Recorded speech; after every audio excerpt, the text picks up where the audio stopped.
अर्जुन ने विचलित होकर कहा, हे जनार्दन, हे केशव, आपने कहा कि आपने यह अमर योग सूर्यदेव विवस्वान को सिखाया था, परंतु सूर्य तो आपसे बहुत पहले हुए। मैं कैसे मान लूं कि आपने उन्हें यह ज्ञान दिया?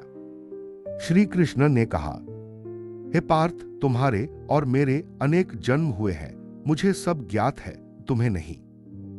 यद्यपि मैं अजन्मा, अविनाशी और समस्त प्राणियों का स्वामी हूं, फिर भी जब जब धर्म का पतन होता है और अधर्म की वृद्धि होती है, तब तब मैं पृथ्वी पर अवतरित होता हूं। श्री कृष्ण ने कहा, भक्तों के उद्धार के लिए, दुष्टों के विनाश के लिए और धर्म की पुनः स्थापना के लिए मैं युग युग में प्रकट होता हूं। जो मेरे आविर्भाव और कर्मों की दिव्यता को जानता है, वह शरीर त्यागने के बाद इस लोक में पुनः जन्म नहीं लेता, वह मेरे सनातन धाम को प्राप्त होता है।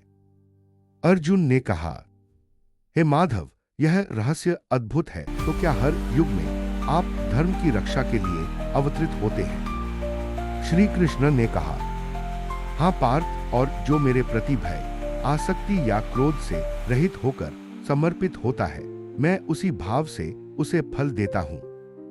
मनुष्य चाहे जैसे भी मुझ तक आए, वह अंततः मेरे ही मार्ग का अनुसरण करता है। श्री कृष्ण ने कहा, मैंने मानव समाज के 4 विभाग गुण और कर्म के अनुसार स्वयं रचे हैं। यद्यपि मैं इसका करता हूं, फिर भी मैं अव्यय अकर्ता हूं। मुझ पर कर्म का कोई प्रभाव नहीं पड़ता। जो इस सत्य को जानता है, वह भी कर्म के बंधन से मुक्त होता है। अर्जुन ने कहा, हे केशव, फिर यह बताइए कि कर्म क्या है, अकर्म क्या है? बहुत से बुद्धिमान भी इस बात में भ्रमित हैं।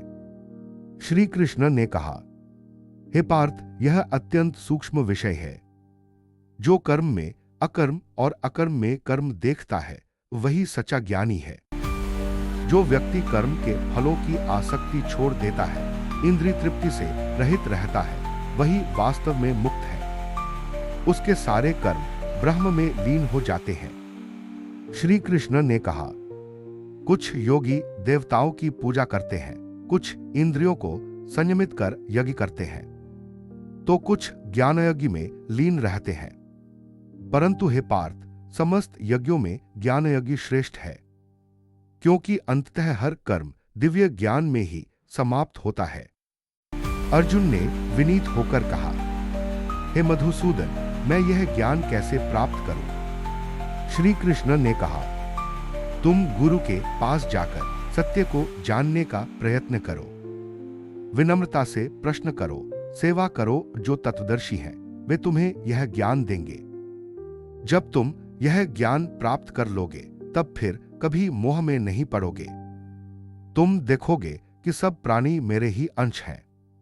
श्री कृष्ण ने कहा, हे अर्जुन, यदि तुम सबसे बड़े पापी भी हो, तो भी ज्ञान रूपी अग्नि तुम्हारे सभी कर्मों को भस्म कर देगी। जैसे अग्नि ईंधन को जलाकर राख कर देती है, वैसे ही ज्ञान सारे कर्मों के फल को नष्ट कर देता है।